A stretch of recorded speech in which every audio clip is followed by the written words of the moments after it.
আমাদের একজন ভাইয়ের জন্য আমি আপনাদের কাছে দিল থেকে দোয়া চাই। আজকের মাহফিলে তার জন্য আমরা মুনাজাতে প্রাণ ভরে দোয়া করব।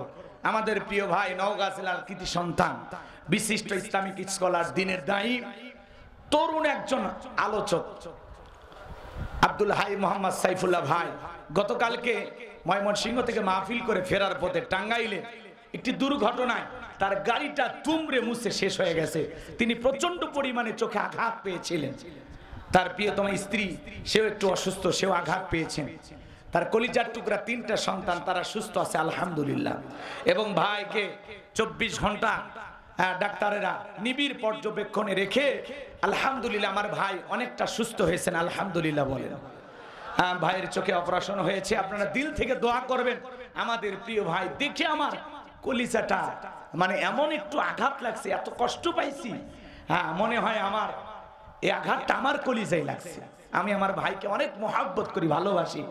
আমাদেরকেও তিনি অনেক মহব্বত করেন, ভালোবাসেন। উত্তর অঞ্চলে সফরে গেলেই আমাদেরকে ফোন দেয়, আমাদের খোঁজ খবর নেয়, বললাম রব্বানি কোথায় আছো? তো আমাদের প্রিয় ভাই আব্দুল হাই মোহাম্মদ সাইফুল্লাহ, তার জন্য আপনারা দিল থেকে দোয়া করবেন। আল্লাহ পাক যেন আমার প্রিয় ভাইকে পরিপূর্ণ সুস্থতার নিয়ামত দান করেন। জোরে বলুন আমিন। সে একজন তরুণ, দিনের দায়ী, চমৎকার কথা বলেন, তার বুঝানোর এত সুন্দর, মানুষকে বুঝাইতে পারেন অল্প সময়ে। আমার ভাইয়ের জন্য আপনারা দিল থেকে দোয়া করবেন। আবারও যেন আমার ভাইকে আল্লাহ পাক সুস্থতার নিয়ামত দান করে, আবারও যেন ওয়াসিরে কোরআনের ময়দানে, এই দাওয়াতি প্ল্যাটফর্মে আমার ভাইকে আল্লাহ পাক ফিরে আসার তৌফিক দান করেন। জোরে বলুন আমিন। আরো একটু জোরে বলুন আমিন। আমার ভাইয়েরা, একটা গাড়ি দুর্ঘটনা, কত যে কষ্ট। আমি এই যে 2019 সালে টাঙ্গাইল থেকে প্রোগ্রাম করে এই টাঙ্গাইল থেকে পার হয়ে সিরাজগঞ্জে যাই, আমি দুর্ঘটনায় পড়ছিলাম। সেদিন মাহফিল ছিল কুমিল্লা। এই যে কুয়াশার কারণে লম্বা পথ সফর, কই গাইবান্ধা, কই জামালপুর, এখান থেকে আবার ড্রাইভার নিয়ে যাবে। এই যে কুয়াশা পড়ার কারণে কিন্তু অনেক ওলামা একরাম দুর্ঘটনার শিকার হয়। এমনও বড় বড় আলেম ওলামা এই দুর্ঘটনার শিকার হয়ে মারা গেছে। কথা বলে ঠিক এরা? আমার ভাই বলতেছে, আমি তো যখন আমার গাড়ি পিছন থেকে লাগায়া দিয়েছে, একটা ট্রাক পিছন থেকে ধাক্কা মারছে, বলে আমি তো ঘুমের মধ্যে ছিলাম, আমি তো অজ্ঞান।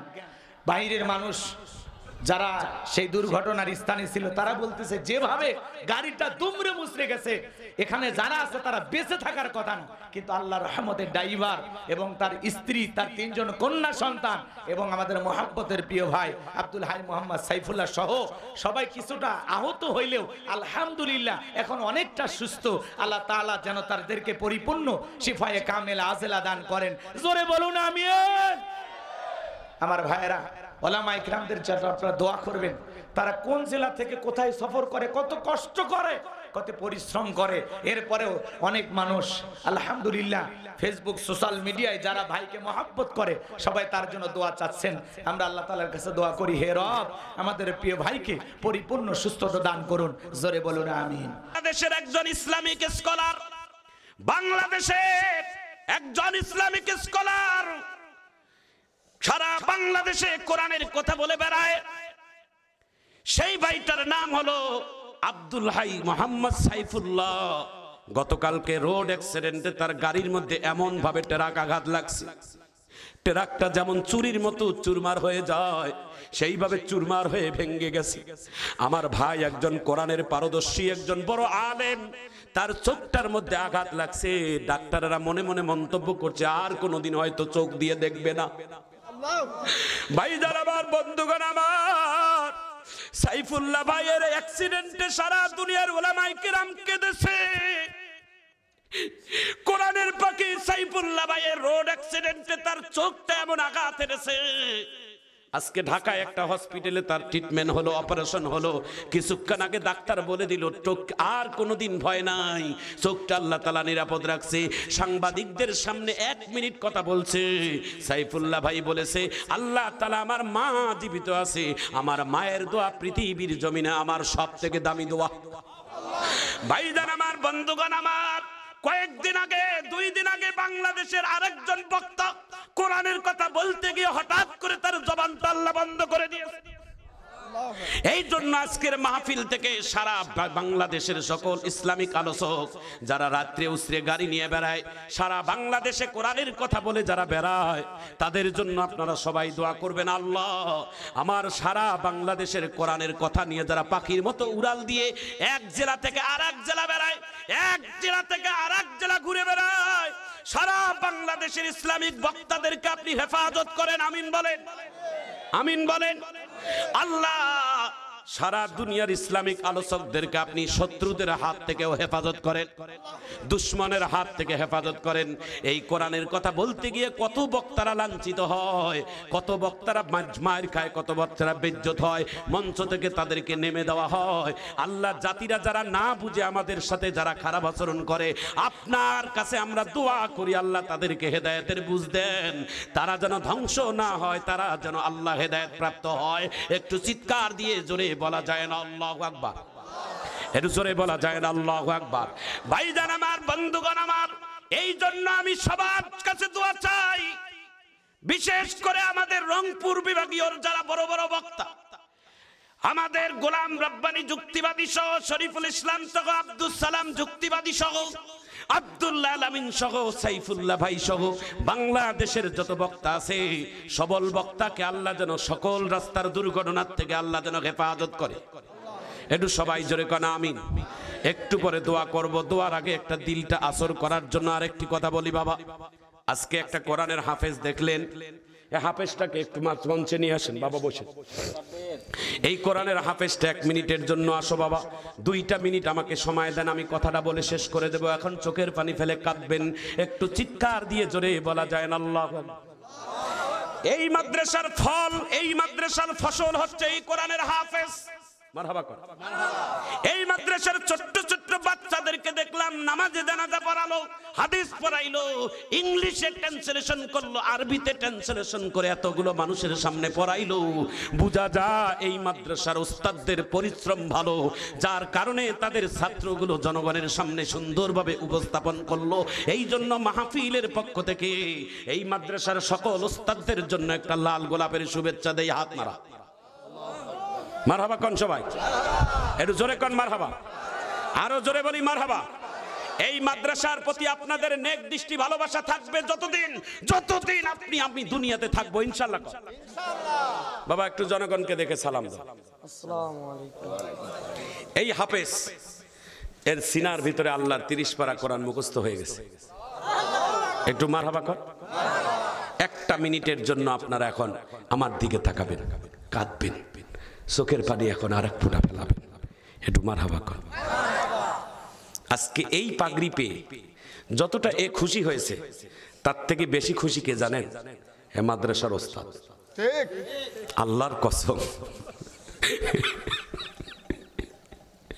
একটা ওস্তাদকে আলিফ বাথা থেকে পড়াইয়া হাফেজ বানাতে কত বেদনা, এটা ওই ওস্তাদ ছাড়া আর কেউ বোঝে না।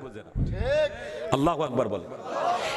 এই ছেলেটা হাফেজ হওয়ার পর যতটা খুশি হয়েছে, সব থেকে বেশি খুশি কে জানেন? এই খুশিটা কেউ জানে না। এই খুশিটা সব থেকে বেশি তার মা, যে 10টা মাস মা পেটে ধারণ করে রাখছে। এই সন্তানটার মাথার পাগড়িটা দেখে সব থেকে বেশি খুশি হবেন মা। সেই মা যদি দুনিয়াত না থাকে, সব থেকে বেদনাময় ছেলেটা হবেন ওই কোরআনের হাফেজ। ঠিক কিনা কর? এখন আপনারা 2 ফোঁটা চোখের পানি ফেলাবেন। সম্ভবত আমার জীবনের একটা শ্রেষ্ঠ কাহিনী আপনাদের কাছে শোনাবো। লালমনিরহাট জেলায় আমার একটা মাহফিল ছিল, এই মাদ্রাসা কেন্দ্রিক। 10 জন কোরআনের হাফেজদের মাথায় পাগড়ি পরাবো। 10 জন হাফেজ সাহেব মঞ্চের সামনে দাঁড়িয়ে গেছে। পাগড়ি দেওয়ার পরে আমি বক্তব্য দেব। একে একে 9 জন ছাত্রকে পাগড়ি পরার পর 10 নম্বর ছেলেটাকে যখন পাগড়ি পেছাবো, যে দেখি বাচ্চাটা মাথা হেড করে আছে, আমি মাথাটা উঠাই দেখি তার চোখ বেয়ে বেয়ে পানি পরে বুকটা ভেসে যাচ্ছে। আমি হাফেজ সাহেবকে বললাম, বাবা তোমার 9 বন্ধু মাথায় পাগড়ি দিল, তারা কাঁদলো না, তুমি কেন কাঁদো? বাচ্চাটা ডাক দিয়ে বলে, হুজুর আমার 9 বন্ধুর মাথায় যখন পাগড়ি দিলেন, 9 বন্ধুর পিছনে মাথার ছায়া হিসেবে তাদের বাবাগুলো দাঁড়িয়েছে। আমার বাবা মঞ্চের মধ্যে নাই, দেখেন আমার পিছনে ফাঁকা। আমি দেখে বললাম, হ্যাঁ ঠিকই তো, তোমার বাবা নাই। এই বাবা আয়, তোর বাবা নাই তাতে কি হয়েছে, তোর মা তো বেঁচে আছে, আয় পাগড়িটা বেচাই দেই, তোর মাকে যায় একটু সালাম দিবি, তোর মা খুশি হয়ে যাবে। বাচ্চাটা হাউ মাউ করে কান্দে আর বলে, হুজুর আমার বাবার অনেক আগেই আমার মা দুনিয়া থেকে চলে গেছে, আমি চির এতিম এই মঞ্চের মধ্যে। আমি তো নিজেও কান্দি, বাচ্চাটাও কান্দে, শ্রোতাও কান্দে, সভাপতি কান্দে, ওস্তাদ কান্দে। আমি ডাক দিয়ে বললাম, বাবা আমার মাদ্রাসার ইন্তেজামিয়া কমিটি হুজুর সকল বাচ্চার গার্জিয়ানদের জন্য একটা করে উপহার রুমাল আর একটা করে টুপি রাখছি। যেমন একটা মাদ্রাসার বাচ্চাকে টুপি বা গার্জিয়ানকে পরে দিল, তো তোমার টুপিটা তোমার যেহেতু বাবাও নাই মাও নাই, তুমি কাকে পরাবা? তুমি বলো। বাচ্চাটা লাউডস্পিকার সামনে নিয়ে বলে, হুজুর আমি আজকে এতগুলো জনগণের মধ্যে আমি একটা লোককে ডেকে আমার নিজের হাতে তার মাথায় টুপি পরাবো। আমার বাবা নাই, তাতে কি হয়েছে? আমি আমার টুপিটা আমার মাথা দিয়ে আমি একটা মানুষকে ডেকে পরাবো। আমি বললাম, কে এই ভাগ্যবান লোকটা মঞ্চে আছে? কয় হ্যাঁ আছে। ওই কোন থেকে একটা রিক্সা চালক লোক, রাত প্রাণ রিক্সা চালাই, রুজি রোজগার করে খায়। ওই রিক্সা চালকটা ডাক দিয়ে বলে, চাচা আপনি আমার বাবার মতো আমাকে দেখাশোনা করছে, দুঃখে সুখে আপনি আমার কাছে এসে খোঁজ খবর নিয়েছেন, সাবান নাই সাবান কিনে দিয়েছেন, তেল নাই তেল দিয়েছেন, আপনি আমাকে অনেক কিছু দেখাশোনা করেছেন। আমি চিন্তা করেছি গত রাত থেকে আমার গার্জিয়ানের টুপিটা আমি নিজের হাতে আপনার মাথায় পরাই দেব। রিক্সাওয়ালাটা চোখের পানি ছেড়ে দিয়ে হাউ মাউ করে কেঁদে কেঁদে মঞ্চের মধ্যে আসে, বলে হুজুর আল্লাহর কসম আমি দুনিয়াতে অনেক সন্তানের বাবা, তবে এই সন্তানটাকে আমি একটু দেখাশোনার জন্য এত উপহার পাইলাম। আমি বললাম, চাচা আরেকটু অপেক্ষা করেন, জান্নাতে এর থেকে দামি উপহার আল্লাহ অপেক্ষা করতেছে। এরা ভাইজান তোমাদের হাত পা ধরি, একজন কোরআনের হাফেজের মাথায় যদি কেউ হাত দেন, সেজন্য আল্লাহর নবীর মাথায় হাত দিল। একজন আলেমকে কেউ যদি বুকে নেন, সেজন্য বিশ্ব নবীকে বুকে নিল। কারণ আল্লাহ রসুল বলেন, আল উলামা ওয়ারাসাতুল আম্বিয়া। চুক্তি করে যা পাই, চুক্তি করলে যা দেয় তার থেকে বেশি পাই আমি। এই যে দেখেন খুশি করে মানুষ কত টাকা দান করলো, মানুষ সবাই তো একটু হলেও চোখের পানি ফেলছে, তাই না? মানুষ সবাই খুশি হয়েছে, একটু সবাই জোরে কোন আমি। এমন আলোচক আপনারা দাওয়াত করবেন, কোন কন্ট্রাক্টি বক্তা আপনারা দাওয়াত করবেন না। যারা 1 লক্ষ টাকা আগাম না দিলে আসবে না, তাদেরকে আপনারা দাওয়াত দিবেন না, কারণ তাদের কথায় কোনো হেদায়েত হবে না।